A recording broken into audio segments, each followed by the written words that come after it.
ಪ್ರಿಯಾಂಕಾ ಖರ್ಗೆ ಅವರೇ, ನೀವು ಕಲ್ಲಡ್ಕ ಪ್ರಭಾಕರ್ ಭಟ್ರನ್ನ ಮುಟ್ಟಿ ನೋಡಿ, ನಿಮಗೆ ಅದರ ಪರಿಣಾಮ ಗೊತ್ತಾಗ್ತದೆ.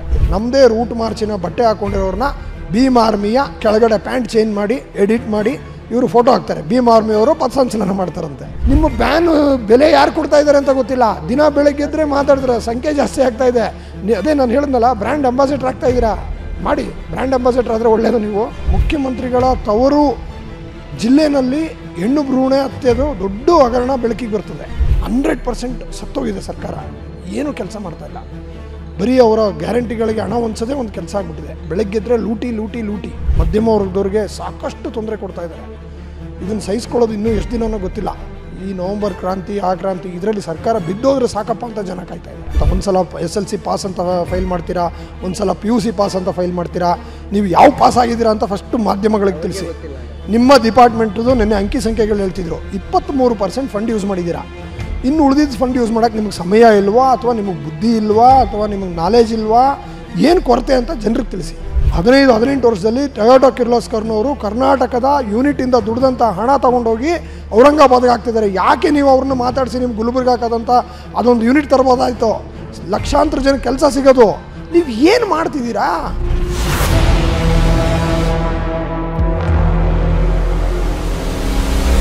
ಸರ್, ಇವಾಗ ಈ ಕಾಂಗ್ರೆಸ್ ಸರ್ಕಾರ ಬಂದು 3 ವರ್ಷ ಆಯ್ತು ಸರ್, ಕಂಪ್ಲೀಟ್ ಆಗ್ತಾ ಬಂತು. ಈ ಆಡಳಿತದ ಬಗ್ಗೆ ತಾವೊಂದು ಮಾರ್ಕ್ ಕೊಡೋದಾದರೆ ಎಷ್ಟು ಕೊಡ್ತೀರಿ ಸರ್? 10ರಲ್ಲಿ ಎಷ್ಟು ಮಾರ್ಕ್ ಕೊಡ್ತೀರಿ ಸರ್ಕಾರದ ಆಡಳಿತಕ್ಕೆ? ನೋಡಿ, ಈ ಸರ್ಕಾರ ಬಂದ ಮೇಲೆ ಏನು ಕೆಲಸ ಮಾಡಿದೆ ಅಂದರೆ ಅದು ಅವರಿಗೆ ಗೊತ್ತು.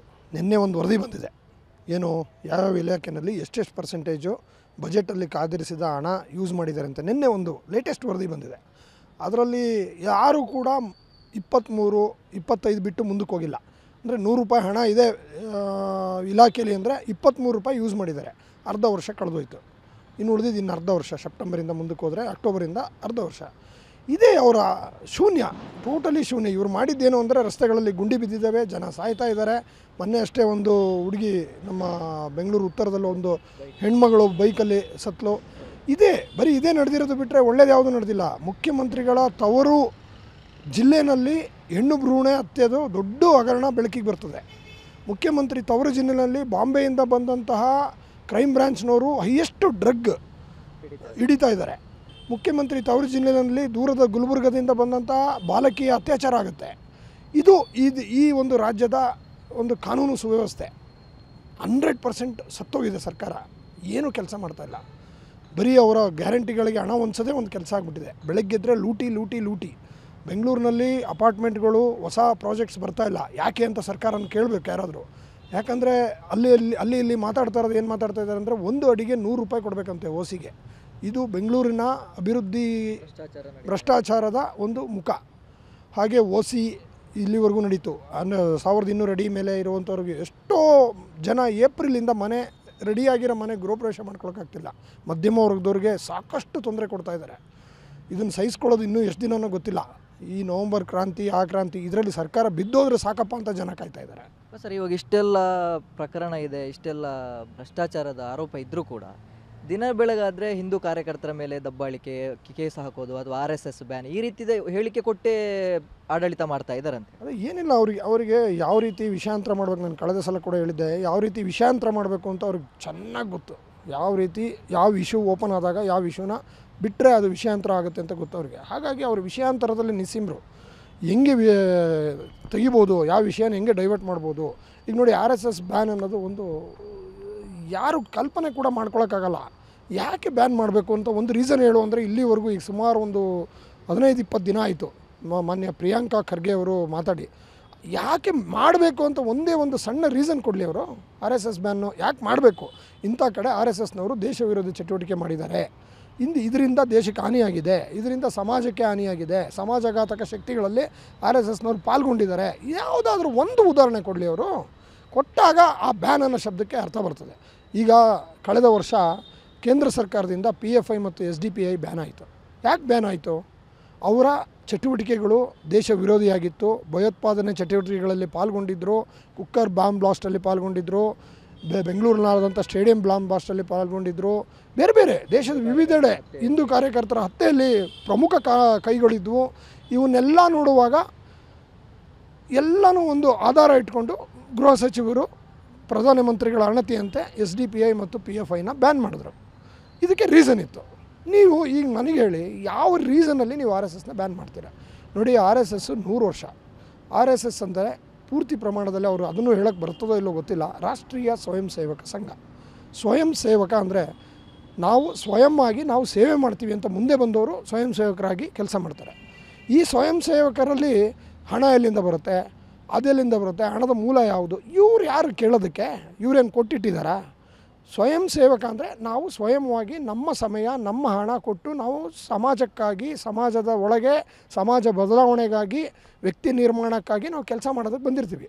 ವ್ಯಕ್ತಿ ನಿರ್ಮಾಣ ಮಾಡೋದು ಒಂದು ಫ್ಯಾಕ್ಟ್ರಿ. RSS ಅಂದರೆ ವ್ಯಕ್ತಿ ನಿರ್ಮಾಣದ ಒಂದು ಫ್ಯಾಕ್ಟ್ರಿ.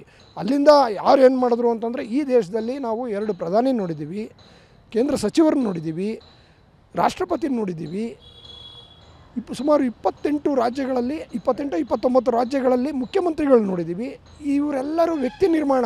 ಆ ವ್ಯಕ್ತಿ ನಿರ್ಮಾಣ ಮಾಡಿದಂಥ ಒಂದು ಸಲ RSS ಶಾಖೆಗೆ ಹೋಗಿ ಅಲ್ಲಿ ವ್ಯಕ್ತಿ ನಿರ್ಮಾಣದ ಕೆಲಸ ಆದರೆ ಅವರು ಎಂದೂ ಕೂಡ ದೇಶ ವಿರೋಧಿ ಕೆಲಸ ಮಾಡಲ್ಲ, ಎಲ್ಲೂ ಕೂಡ ದೇಶದ ವಿರುದ್ಧ ಧ್ವನಿ ಎತ್ತಲ್ಲ.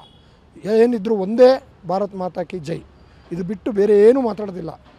ಇದನ್ನು ಮಾನ್ಯ ಏನು ಬ್ಯಾನ್ ಕೇಳ್ತಾ ಇದ್ದಾರೆ ಪ್ರಿಯಾಂಕಾ ಖರ್ಗೆ ಅವರು, ಇದನ್ನು ಸೂಕ್ಷ್ಮವಾಗಿ ಅರ್ಥ ಮಾಡ್ಕೋಬೇಕು. 1959 ಆರ್ಮ್ಸ್ ಆ್ಯಕ್ಟ್ ಏನಿದೆ, ಆರ್ಮ್ಸ್ ಆ್ಯಕ್ಟ್ ಏನು ಹೇಳುತ್ತೆ ಅಂತ ದಯವಿಟ್ಟು ತಾವು ತೆಗೆದು ನೋಡಿ. ದೊಣ್ಣೆ, ಗಾಂಧೀಜಿ ಕೂಡ ದೊಣ್ಣೆ ಹಿಡ್ಕೊಂಡು ಓಡಾಡ್ತಾಯಿದ್ರು. ಅದಕ್ಕೆ ಅದೊಂದು ಆರ್ಮ್ಸ್ ಅಂತ ಮಾತಾಡ್ತಾ ಇದ್ದಾರೆ, ಅದರಿಂದ ಭಯ ಪಡ್ತಾ ಇದ್ದಾರೆ ಜನ ಅಂತ. ಅಲ್ಲ ರೀ, ನೀವು ಬ್ಯಾನ್ ಅಂತ ಹೇಳಿದ್ಮೇಲೆ ಈಗ ರಾಜ್ಯದಲ್ಲಿ ಸುಮಾರು ಒಂದು 50-60 ಪಥಸಂಚಲನ ನಡೀತು. ನಿಮ್ಮ ಬ್ಯಾನ್ ಬೆಲೆ ಯಾರು ಕೊಡ್ತಾ ಇದ್ದಾರೆ ಅಂತ ಗೊತ್ತಿಲ್ಲ. ದಿನ ಬೆಳಗ್ಗೆ ಎದ್ದರೆ ಮಾತಾಡಿದ್ರೆ ಸಂಖ್ಯೆ ಜಾಸ್ತಿ ಆಗ್ತಾ ಇದೆ. ಅದೇ ನಾನು ಹೇಳಿದ್ನಲ್ಲ, ಬ್ರ್ಯಾಂಡ್ ಅಂಬಾಸಿಡರ್ ಆಗ್ತಾ ಇದ್ದೀರಾ, ಮಾಡಿ. ಬ್ರ್ಯಾಂಡ್ ಅಂಬಾಸಿಡರ್ ಆದರೆ ಒಳ್ಳೆಯದು. ನೀವು ಬ್ರ್ಯಾಂಡ್ ಅಂಬಾಸಿಡರಾಗಿ RSS ಕೆಲಸ ಮಾಡಿ, ಒಳ್ಳೆಯದು. ಆದರೆ ನಿನ್ನೆ ಒಂದು ಬಾಲಿಶ ಸ್ಟೇಟ್ಮೆಂಟ್ ಕೊಟ್ಟಿದ್ದಾರೆ, RSSಲ್ಲಿ ದಲಿತ ಹೆಣ್ಣು ಮಗಳನ್ನು ಸರಸಂಚಾಲಕರಾಗಿ ಮಾಡಿ ಅಂತ. ರೀ, ನಮ್ಮ ಆರ್ಗನೈಸೇಷನ್ ಸ್ಟ್ರಕ್ಚರ್ ಹೆಂಗಿರಬೇಕು, ಯಾರು ಎಲ್ಲಿರಬೇಕು, ಯಾರು ಏನು ಮಾಡಬೇಕು, ಅದು ಅಲ್ಲಿನ ಒಂದು ವ್ಯವಸ್ಥೆಯಲ್ಲಿ ಚುನಾಯಿತರಾಗಿ ಬರ್ತಾರೆ, ಅಲ್ಲಿನ ಇದರಲ್ಲಿ ಬರ್ತಾರೆ. ನೋಡಿ, RSSಲ್ಲಿ ಹಣದ ಅವಶ್ಯಕತೆ ಇಲ್ಲ ಅನ್ನೋದಕ್ಕೆ ಯಾಕೆ ಅಂದರೆ, ಪ್ರಚಾರಕರುಗಳು ಕೆಲಸ ಮಾಡ್ತಾರೆ. ಹೇಗೆ?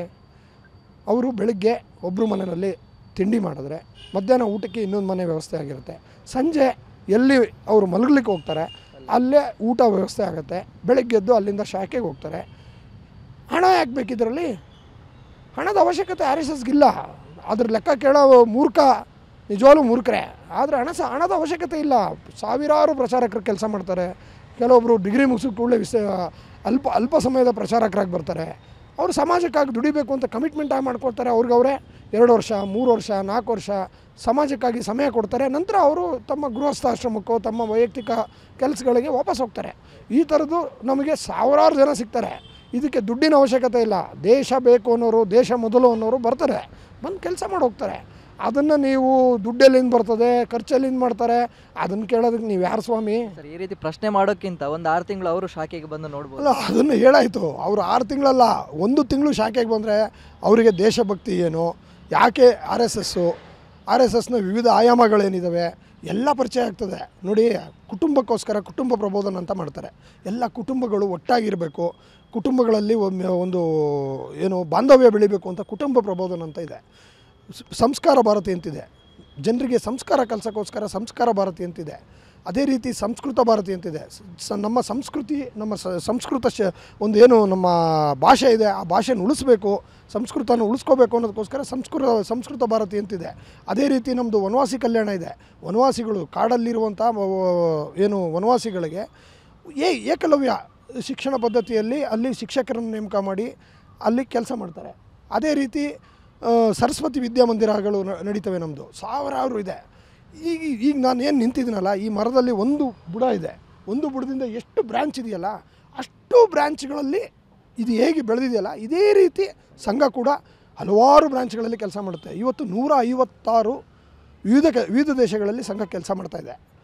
ಇವ್ರಿಗೆ ಯಾರಿಗಾರೋ ತಾಕತ್ತಿದೆಯಾ? ಒಂದೇ ಒಂದು ಸಂಸ್ಥೆ ಇಡೀ ವಿಶ್ವದಲ್ಲಿ ಈ ರೀತಿ ನಡೀತಾ ಇದೆ ಅಂತ, ನಮ್ಮ ಏನು ವ್ಯಾಪ್ತಿ ಇದೆಯಲ್ಲ 156 ದೇಶದಲ್ಲಿ ಸಂಘ ಕೆಲಸ ಮಾಡ್ತೀವಿ. ಈ ರೀತಿ ವ್ಯಾಪ್ತಿಯಲ್ಲಿ ಯಾವುದಾದ್ರು ಒಂದೇ ಒಂದು ಸಂಘ ಸಂಸ್ಥೆಯನ್ನು ಇವ್ರು ತೋರಿಸ್ಬಿಡ್ಲಿ. ಈಗ ಮಾತಾಡ್ತಾರಲ್ಲ, ಒಂದೇ ಒಂದು ಸಂಘ ಸಂಸ್ಥೆಯನ್ನು ತೋರಿಸ್ಬಿಡ್ಲಿ. ನಮ್ಮದೇ ರೂಟ್ ಮಾರ್ಚಿನ ಬಟ್ಟೆ ಹಾಕ್ಕೊಂಡಿರೋರನ್ನ ಭೀಮ್ ಆರ್ಮಿಯ ಕೆಳಗಡೆ ಪ್ಯಾಂಟ್ ಚೇಂಜ್ ಮಾಡಿ ಎಡಿಟ್ ಮಾಡಿ ಇವರು ಫೋಟೋ ಹಾಕ್ತಾರೆ. ಭೀಮ್ ಆರ್ಮಿಯವರು ಪಥಸಂಚಲನ ಮಾಡ್ತಾರಂತೆ. ಆಯಿತು ಮಾಡಲಿ, ಭೀಮ್ ಆರ್ಮಿ ನಾನು ನಿಜವಾಗ್ಲೂ ಅಲ್ಲುಗಳಿಲ್ಲ. ಆದರೆ ಭೀಮ್ ಆರ್ಮಿನವ್ರಿಗೆ ಎಷ್ಟು ಶಕ್ತಿ ಇದೆ ಅಂತ ನಾಳೆ ಅವರು ನೋಡೋಣ. ಇವತ್ತು ಏನು DC ಮುಂದೆ ಮೀಟಿಂಗ್ ಇದೆ, ಇವತ್ತು ಏನು ಪರ್ಮಿಷನ್ ಕೊಡ್ತಾರೆ ಗೊತ್ತಾಗುತ್ತೆ, ಯಾರ್ಯಾರಿಗೆ ಯಾವತ್ತು ಪರ್ಮಿಷನ್ ಕೊಡ್ತಾರೆ ಅಂತೇಳಿ. 100% ಸಂಘ ಚಿತ್ತಾಪುರದಲ್ಲಿ ಅದ್ಭುತವಾದ ಪಥಸಂಚಲನ ಅಂತೂ ಆಗುತ್ತೆ, ಇತಿಹಾಸ ನಿರ್ಮಾಣ ಆಗುತ್ತೆ. ಆವಾಗ ಈ ಪ್ರಿಯಾಂಕಾ ಖರ್ಗೆಗೆ ಒಂದು ಉತ್ತರ ಸಿಗುತ್ತೆ ಅಂತ ನನ್ನ ಇದು. ಬ್ಯಾನ್ ಅನ್ನೋ ಶಬ್ದ ಇನ್ನು ನಿಲ್ಲಿಸಬೇಕು. ಈ ದೇಶದಲ್ಲಿ 3 ಸಲ ಬ್ಯಾನಿಗೆ ಪ್ರಯತ್ನ ಪಟ್ಟರು, ಆದರೆ ನ್ಯಾಯಾಲಯ ಅಂತ ಒಂದಿದೆ, ನ್ಯಾಯಾಲಯದಲ್ಲಿ ಹೋದಾಗ ಆ ಬ್ಯಾನು ಊರ್ಜಿತ ಆಗಲಿಲ್ಲ. ಇನ್ನೊಂದು ಸಲ ಮಾಡಿದ್ರು, ಅದು ಆಗಲಿಲ್ಲ. 3ನೇ ಸಲ ಮಾಡಿದ್ರು, ಇದು ಆಗಲಿಲ್ಲ. ಅಲ್ಲ ಸ್ವಾಮಿ, ನೀವು ಯಾವ ಸಂಸ್ಥೆ ವಾಲಂಟಿಯರ್ ಆಗಿ ಎಲ್ಲಾದರೂ ಏನಾದರೂ ಸಂದಿಗ್ಧ ಪರಿಸ್ಥಿತಿ ಇದ್ದಾಗ ದೇಶದಲ್ಲಿ ಮೊದಲು ಬಂದವರು ಯಾರು ಅಂತ ಎಲ್ಲ ರೆಕಾರ್ಡ್ಸ್ ತೆಗೆದು ನೋಡಿ. ಯಾವ ರೆಕಾರ್ಡ್ ತೆಗೆದ್ರು ಫಸ್ಟಿಗೆ ರೀಚ್ ಆಗೋದು RSSನವರು. ಯಾಕೆ? ಆ ಬದ್ಧತೆ, ರಾಷ್ಟ್ರೀಯತೆಯ ಒಂದು ಬದ್ಧತೆಯಿಂದ, ಸಮಾಜದಲ್ಲಿ ದುಡಿಬೇಕು ಅನ್ನೋ ಬದ್ಧತೆಯಿಂದ ಎಷ್ಟೋ ಲಕ್ಷಗಳೇ ಸಂಬಳ ತೊಗೊಳ್ತಾರೆ. ಅವರು ಕೂಡ ನಮ್ಮ ಜೊತೆ ಕೆಲಸ ಮಾಡ್ತಾರೆ. ಇದು ಯಾರೋ ಒಂದಿಬ್ಬರಿಂದ ನಡೀತಾರಂಥ ಸಂಸ್ಥೆ ಅಲ್ಲ, ಇದು ಸ್ವಯಂ ಸೇವಕರಿಂದ ನಿರ್ಮಾಣವಾದ ಸಂಸ್ಥೆ.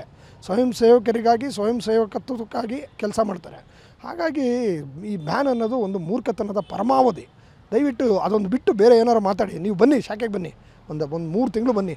ಸಂಘ ಎಷ್ಟು ಆಯಾಮಗಳಲ್ಲಿ ಕೆಲಸ ಮಾಡ್ತದೆ, ಎಷ್ಟು ಪ್ರಬುದ್ಧವಾಗಿ ಕೆಲಸ ಮಾಡ್ತದೆ, ರಾಷ್ಟ್ರೀಯತೆ ಅನ್ನೋದನ್ನ ಹೇಗೆ ಮೈಗೂಡಿಸ್ತದೆ ಸ್ವಯಂ ಸೇವಕರಿಗೆ, ಅದನ್ನು ಬಂದು ನೋಡಿ. ಆವಾಗ ನಿಮಗೆ ಗೊತ್ತಾಗ್ತದೆ ಯಾಕೆ ರಾಷ್ಟ್ರೀಯ ಸ್ವಯಂ ಸೇವಕ ಸಂಘ ಈ ದೇಶಕ್ಕೆ ಅನಿವಾರ್ಯ ಅಂತ. ಸರ್, ಇನ್ನೊಂದು ಈ ಕಾರ್ಯಕರ್ತರ ಮೇಲೆ ಒಂದು ಆರೋಪ ಅಥವಾ ದೂರು ದಾಖಲಿಸಿ ಅವ್ರನ್ನ ಬಂಧನ ಮಾಡುವಂಥ ಕಾರ್ಯ ನಡೀತಾ ಇದೆ. ನಿನ್ನೆ ಮೊನ್ನೆ ಕಲ್ಲಡ್ಕ ಪ್ರಭಾಕರ್ ಭಟ್ರವರೆಗೂ ಕೂಡ FIR ಮಾಡಿ ಅವ್ರನ್ನ ಬಂಧನ ಮಾಡಬೇಕು. ಅವರ ಪ್ರಭಾಕರ್ ಭಟ್ರಲ್ಲಿ ಅವ್ರ ಅಪ್ಪ ಬಂದರೂ ಕೂಡ ನಾವು ಅವ್ರನ್ನ ಬಂಧನ ಮಾಡ್ತೀವಿ ಅಂತ ಹೇಳೋ ಒಂದು ಬಾಲಿಶ ಹೇಳಿಕೆ ಕೊಡ್ತಾರೆ ಇವರು ಪ್ರಿಯಾಂಕಾ ಖರ್ಗೆ ಅವರು. ಪ್ರಿಯಾಂಕಾ ಖರ್ಗೆ ಅವರೇ, ನೀವು ಕಲ್ಲಡ್ಕ ಪ್ರಭಾಕರ್ ಭಟ್ರನ್ನ ಮುಟ್ಟಿ ನೋಡಿ, ನಿಮಗೆ ಅದರ ಪರಿಣಾಮ ಗೊತ್ತಾಗ್ತದೆ. ನೋಡಿ, ಅವರು ಪ್ರೊಫೆಷ್ನಲ್ ಡಾಕ್ಟ್ರು. ಅವರು ಡಾಕ್ಟ್ರಾಗಿ ವೃತ್ತಿ ಮಾಡಿದರೆ ಲಕ್ಷಾಂತರ ರೂಪಾಯಿ ದುಡಿಯೋದಾಯಿತು. ಆದರೆ ಸಂಘದ ಪ್ರಚಾರಕರಾಗಿ ಹೊರಡ್ತಾರೆ. ಸಂಘಕ್ಕಾಗಿ, ದೇಶಕ್ಕಾಗಿ, ಸಂಘದ ಉನ್ನತಿಗಾಗಿ ಕೆಲಸ ಮಾಡಿ ಎಷ್ಟೋ ಸಾವಿರ ಜನ ಕಾರ್ಯಕರ್ತರನ್ನು ಬೆಳೆಸಿದ್ದಾರೆ. ನೀವು ಕಲ್ಲಡ್ಕ ಪ್ರಭಾಕರ್ ಭಟ್ರಿಗೆ ಹಗುರವಾಗಿ ಮಾತಾಡೋದನ್ನ ಇವತ್ತಿಗೆ ನಿಲ್ಲಿಸ್ಬಿಡಿ. ಯಾಕಂದರೆ ಅವ್ರ ಸ್ಥಾನಕ್ಕೂ ನಿಮ್ಮ ಸ್ಥಾನಕ್ಕೂ ತುಂಬ ಜಗಜಾಂತರ ವ್ಯತ್ಯಾಸ ಇದೆ. ನಿಮ್ಮ ಒಂದು ಇದನ್ನು ನೋಡ್ತಾ ಇದ್ದೆ, ನೀವು ಯಾವ್ಯಾವ ವರ್ಷದಲ್ಲಿ ಏನೇನು ಫೈಲ್ ಮಾಡಿದ್ದೀರಾ ಅಂತ. ಒಂದು ಸಲ SLC ಪಾಸ್ ಅಂತ ಫೈಲ್ ಮಾಡ್ತೀರಾ, ಒಂದು ಸಲ PUC ಪಾಸ್ ಅಂತ ಫೈಲ್ ಮಾಡ್ತೀರಾ. ನೀವು ಯಾವ ಪಾಸ್ ಆಗಿದ್ದೀರಾ ಅಂತ ಫಸ್ಟು ಮಾಧ್ಯಮಗಳಿಗೆ ತಿಳಿಸಿ. ನಿಮ್ಮ ಡಿಪಾರ್ಟ್ಮೆಂಟ್ದು ನಿನ್ನೆ ಅಂಕಿ ಸಂಖ್ಯೆಗಳು ಹೇಳ್ತಿದ್ರು, 23% ಫಂಡ್ ಯೂಸ್ ಮಾಡಿದ್ದೀರಾ. ಇನ್ನು ಉಳಿದಿದ್ದು ಫಂಡ್ ಯೂಸ್ ಮಾಡೋಕ್ಕೆ ನಿಮಗೆ ಸಮಯ ಇಲ್ವಾ, ಅಥವಾ ನಿಮಗೆ ಬುದ್ಧಿ ಇಲ್ವಾ, ಅಥವಾ ನಿಮಗೆ ನಾಲೆಜ್ ಇಲ್ವಾ, ಏನು ಕೊರತೆ ಅಂತ ಜನರಿಗೆ ತಿಳಿಸಿ. ಇದು ಫಸ್ಟ್ ನೀವು ಮಾಡಬೇಕಾಗಿರೋ ಕೆಲಸ. ಒಂದು ರಾಜ್ಯನ ರೆಪ್ರೆಸೆಂಟ್ ಮಾಡ್ತಿದ್ದೀರಾ, ನಿಮಗೆ ಎಷ್ಟು ಕೆಲಸ ಮಾಡಬೇಕು ಅನ್ನೋ ಒಂದು ಆ ಕಲ್ಪನೆ ಇರಬೇಕು. ಆ ಕಲ್ಪನೆಯಲ್ಲಿ ಕೆಲಸ ಮಾಡಿ. ನಿಮಗೆ ಕಲ್ಪನೆಯೇ ಇಲ್ಲ ಅನಿಸುತ್ತೆ. ಹಾಗಾಗಿ ಈ ವಿಷಯಾಂತರ ಮಾಡಿ ನಿಮ್ಮ ಏನು ಕೆಲಸ ಮಾಡೋ ಒಂದು ಛಾತಿ ಕಮ್ಮಿ ಇದೆ, ಅದನ್ನು ಸರಿ ಮಾಡ್ಕೊಳ್ಳೋಕೆ ಇನ್ಯಾರನ್ನೋ ಇದು ಮಾಡೋದು, ಇನ್ಯಾರನ್ನೋ ದೋಡ್ಸೋದು, ಇಂಥ ಬೇಡದೇ ಇರೋ ಬಾಲಿಶ ಹೇಳಿಕೆಗಳನ್ನು ಕೊಡೋದು. RSS ಬ್ಯಾನು ನೀವು ಕನಸಲ್ಲೂ ಕಾಣೋಕ್ಕಾಗಲ್ಲ. ಬರ್ಕೊಂಬಿಡಿ, ಕನಸಲ್ಲಿ ಕೂಡ ಕಾಣೋಕ್ಕಾಗಲ್ಲ. ಹೆಮ್ಮರವಾಗಿ ಬೆಳೆದಿದೆ RSS. ಇವತ್ತು 100 ವರ್ಷ ಮುಗಿಸಿರುವಂಥ ಯಾವುದಾದ್ರು ವಿಶ್ವದಲ್ಲಿ ಒಂದೇ ಸಂಸ್ಥೆ ಇದೆ ಅಂದರೆ ಅದು RSS. ಇದು ಯಾವುದೇ ವ್ಯಕ್ತಿ ಆಧಾರಿತ ಅಲ್ಲ, ಇದು ಸ್ವಯಂ ಸೇವಕರ ಮೇಲೆ ನಿಂತಿರುವಂಥ ಒಂದು ಆರ್ಗನೈಸೇಷನು. ಹಾಗಾಗಿ ಬಿಡಿ ಇವೆಲ್ಲ ಬಾಲಿಶ ಹೇಳಿಕೆಗಳನ್ನ ಬಿಟ್ಟುಬಿಟ್ಟು ನಿಮ್ಮ ಡಿಪಾರ್ಟ್ಮೆಂಟ್ ಕೆಲಸ ಮಾಡಿ. 2 ಡಿಪಾರ್ಟ್ಮೆಂಟಲ್ಲೂ ನಿಮಗೆ 25% ದಾಟಿಲ್ಲ. ನಿನ್ನೆ ಬಂದಿರೋ ಅಂಕಿ ಸಂಖ್ಯೆಗಳ ಪ್ರಕಾರ 2 ನಿಮ್ಮ ಗ್ರಾಮೀಣಾಭಿವೃದ್ಧಿ ಮತ್ತು ITBT ಎರಡರಲ್ಲೂ ನೀವು 25% ಫಂಡ್ ಯೂಸ್ ಮಾಡಿಲ್ಲ. ಒಂದೇ ವರ್ಷದ ನಾನು ಮಾತಾಡ್ತಾ ಇರೋದು. ಇನ್ನೇ ಉಳಿದಿದ್ದು ಹಿಂದಿನ ವರ್ಷದ ಏನು ಕತೆ ಅದನ್ನು ತೆಗೆದು ನೋಡಬೇಕಾಗಿದೆ. ಎಲ್ಲ ಬಿಡಿ, ಗ್ರಾಮೀಣಾಭಿವೃದ್ಧಿಲೇ ನೀವು ಹಿಂದಿನ ರೆಪ್ರೆಸೆಂಟೇಷನ್ ಮಾಡ್ತಿದ್ದ ಗುರುಮಟ್ಕಲ್ ಆ ಕ್ಷೇತ್ರ ಇವತ್ತು ಹೆಂಗಿದೆ ಅಂತೇಳಿ ಕಣ್ಣಾರೆ ನೋಡಿದ್ದೀನಿ ಸ್ವಾಮಿ. ಆ ಕ್ಷೇತ್ರದಲ್ಲಿ ರಿಸರ್ವೇಷನ್ ತೆಗೆದ್ರು ಅಂತ ಬಂದು ಈಗ ಚಿತ್ತಾಪುರಕ್ಕೆ ನಿಂತಿದ್ದೀರಾ. ಇಲ್ಲಿ ರಿಸರ್ವೇಷನ್ ತೆಗೆದು ಇನ್ನೊಂದು ಕ್ಷೇತ್ರ ಹುಡ್ಕೋತೀರಾ. ಆದರೆ ನಿಮ್ಮ ಗುಲ್ಬರ್ಗದ ಪರಿಸ್ಥಿತಿ ಆ ಜನರಿಗೆ ಪ್ರಿಯ. ನಿಜವಾಗ್ಲೂ ಭಾಳ ದುಸ್ಥಿತಿಯಲ್ಲಿದೆ ಗುಲ್ಬರ್ಗ. ನೀವು ಗ್ರಾಮೀಣಾಭಿವೃದ್ಧಿ ಮಾಡೋದಕ್ಕಿಂತ ಗುಲ್ಬರ್ಗ ಅಭಿವೃದ್ಧಿ ಮಾಡಿ. ತನ್ನಿ, ಒಂದು ಇಂಡಸ್ಟ್ರಿ ತನ್ನಿ. ಇವತ್ತು ಟೊಯೋಟಾ ಕಿರ್ಲೋಸ್ಕರ್ನವರು ಔರಂಗಾಬಾದ್ಗೆ ಹೋದರು. 15,000 ಕೋಟಿ ರೂಪಾಯಿ ಇನ್ವೆಸ್ಟ್ಮೆಂಟ್ಗೆ ಔರಂಗಾಬಾದ್ ಹೋದರು. ಔರಂಗಾಬಾದ್ ಏನು ಕ್ಯಾಪಿಟಲ್ ಸಿಟಿ ಆಫ್ ಮಹಾರಾಷ್ಟ್ರನಾ ಸ್ವಾಮಿ? ಅದು ಒಂದು ಜಿಲ್ಲೆ. ಇದೇ ಟೊಯೋಟಾ ಕಿರ್ಲೋಸ್ಕರ್ ಇಲ್ಲೇ ದುಡ್ದ ಹಣ. ಅದು 15,000 ಕೋಟಿ ಕಳೆದ 15-18 ವರ್ಷದಲ್ಲಿ ಟೊಯೋಟಾ ಕಿರ್ಲೋಸ್ಕರ್ನವರು ಕರ್ನಾಟಕದ ಯೂನಿಟಿಂದ ದುಡ್ದಂಥ ಹಣ ತೊಗೊಂಡೋಗಿ ಔರಂಗಾಬಾದ್ಗೆ ಹಾಕ್ತಿದ್ದಾರೆ. ಯಾಕೆ ನೀವು ಅವ್ರನ್ನ ಮಾತಾಡಿಸಿ ನಿಮ್ಮ ಗುಲ್ಬರ್ಗ ಹಾಕೋದಂಥ ಅದೊಂದು ಯೂನಿಟ್ ತರ್ಬೋದಾಯಿತು. ಲಕ್ಷಾಂತರ ಜನ ಕೆಲಸ ಸಿಗೋದು. ನೀವು ಏನು ಮಾಡ್ತಿದ್ದೀರಾ? ಇವರು ಯಾರೋ ಲೆನ್ಸ್ ಕಾರ್ಟ್ ಅವರು 1,500 ರೂಪಾಯಿ ಇನ್ವೆಸ್ಟ್ಮೆಂಟು ಹೋಗಿದೆ ಆಚೆ, ನಮ್ಮ ರಾಜ್ಯ ಬಿಟ್ಟು ಹೋಯ್ತು. ಯಾಕೆ ಇದನ್ನ ಬಗ್ಗೆ ಯೋಚನೆ ಮಾಡಿ. ಜನರಿಗೆ ಉದ್ಯೋಗ ಒದಗಿಸೋಕ್ಕೆ ಸಾವಿರಾರು ಅವಕಾಶಗಳಿದೆ. ನೀವು ಸರಿಯಾಗಿದ್ದರೆ ಬರ್ತಾರೆ ಇನ್ವೆಸ್ಟರ್ಸು. ನಿಮ್ಮನ್ನು ನೋಡಿದ್ರೆ ಭಯ ಪಡೋ ಥರ ಆಗ್ಬಿಟ್ಟಿದೆ. ಈ ಸರ್ಕಾರ ನೋಡಿದ್ರೆ ಭಯ ಪಡ್ತಾ ಇದ್ದಾರೆ. ಇನ್ವೆಸ್ಟ್ ಮಾಡೋರು ಬರೋಕ್ಕೆ ರೆಡಿ ಇಲ್ಲ. ಬಿಲ್ಡರ್ಸು ದೊಡ್ಡ ದೊಡ್ಡ ಪ್ರಾಜೆಕ್ಟ್ನ ನಿಲ್ಲಿಸ್ಬಿಟ್ಟಿದ್ದಾರೆ. ಯಾಕೆ ಅಂದರೆ 100 rupees per square foot fix ಮಾಡಿಬಿಟ್ಟಿದ್ದಾರೆ ಓಸಿ ಕೊಡೋಕ್ಕೆ. ಒಂದು ಎಕ್ಸಾಂಪಲ್, ಒಂದು ಅಪಾರ್ಟ್ಮೆಂಟ್ 1.5 ಲಕ್ಷ ಸ್ಕ್ವೇರ್ ಫೀಟ್ ಇದೆ ಅಂದರೆ 1.5 ಲಕ್ಷ ಇಂಟು 100 ರೂಪಾಯಿ ಕೊಡಬೇಕು. ಕೊಟ್ಟರೆ ಮಾತ್ರ ಓಸಿ ಬರ್ತದೆ, ಇಲ್ಲಾಂದ್ರೆ ಓಸಿ ಬರ್ತಾ ಇಲ್ಲ. ಏನು ರೀ ಇದು ಅಗಲ್ದರೋಡೆ? ಯಾವುದೇ ಹೊಸ ಪ್ರಾಜೆಕ್ಟ್ ಅನೌನ್ಸ್ ಆಗ್ತಾ ಇಲ್ಲ. ಇದನ್ನು ನಾನು ಭಾಳ ಸೂಕ್ಷ್ಮವಾಗಿ ಗಮನಿಸಿ ಹೇಳ್ತಾ ಇದ್ದೀನಿ. ಹೊಸ ಪ್ರಾಜೆಕ್ಟ್ಸು ಯಾವುದೋ ಒಂದು 3,000 ಅಪಾರ್ಟ್ಮೆಂಟ್ ಬಂತು, 5,000 ಅಪಾರ್ಟ್ಮೆಂಟ್ ಬಂತು, ಆ ಪ್ರಾಜೆಕ್ಟ್ಗಳು ಯಾವುದೂ ಹೊಸದು ಅನೌನ್ಸ್ ಆಗ್ತಾ ಇಲ್ಲ. ಯಾಕೆ ಅಂದರೆ ನಿಮ್ಮ ಲೂಟಿ ಕೋರಿತನ, ಸರ್ಕಾರದ ನ್ಯೂನ್ಯತೆ, ಸರ್ಕಾರದಲ್ಲಿ ಯಾವುದೂ ತಾಳಮೇಳ ಇಲ್ಲ. ಈಗ ಬರೀ ಕುರ್ಚಿ ಮೇಲೆ ಜಗಳ ನಡೀತಾ ಇದೆ. ಈಗ 15 ದಿನದಿಂದ ಬರೀ ಇದೇ ನಡೀತಾ ಇದೆ. ಇನ್ನು ಡೆಲ್ಲಿ ಪೆರೇಡ್ ಶುರುವಾಗುತ್ತೆ. ಡೆಲ್ಲಿಗೆ ಹೋಗೋದು ಬರೋದು, ಯಾರು ಏನು ಮಾಡಬೇಕು ಯಾರು ಏನು ಮಾಡಬಾರ್ದು, ದಿನ ಒಂದೊಂದು ಹೇಳಿಕೆ ಕೊಡೋದು, ಜನರನ್ನು ದಾರಿ ತಪ್ಪಿಸ್ತಾ ಇದ್ದಾರೆ. ಅಷ್ಟೇ ಬಿಟ್ಟರೆ ನೀವು ಯಾವುದೇ ಅಭಿವೃದ್ಧಿ ಕೆಲಸ ಮಾಡಿಲ್ಲ. ದಯವಿಟ್ಟು ಆಗಲಿಲ್ಲ ಅಂದರೆ ಅಧಿಕಾರ ಬಿಟ್ಟು ಹೋಗಿ. ಮುಂದಿನ ದಿನಗಳಲ್ಲಿ ಬೇರೆ ಸರ್ಕಾರ ಬಂದು ಅಧಿಕಾರ ಮಾಡ್ತದೆ. ಟಿವಿ ವಿಕ್ರಮ, ದೇಶ ನಿಮ್ಮ ಕೈಯಲ್ಲಿ. ಈ ಕಾರ್ಯಕ್ರಮ ನಿಮಗೆ ಇಷ್ಟ ಆಗಿದ್ದಲ್ಲಿ ಲೈಕ್, ಶೇರ್ ಹಾಗೂ ಕಮೆಂಟ್ ಮಾಡಿ. ಟಿವಿ ವಿಕ್ರಮದ ಕಾರ್ಯಕ್ರಮಗಳನ್ನು ನಿರಂತರವಾಗಿ ವೀಕ್ಷಿಸಲು ಸಬ್ಸ್ಕ್ರೈಬ್ ಮಾಡಿ, ಬೆಲ್ ಐಕನ್ ಒತ್ತಿ.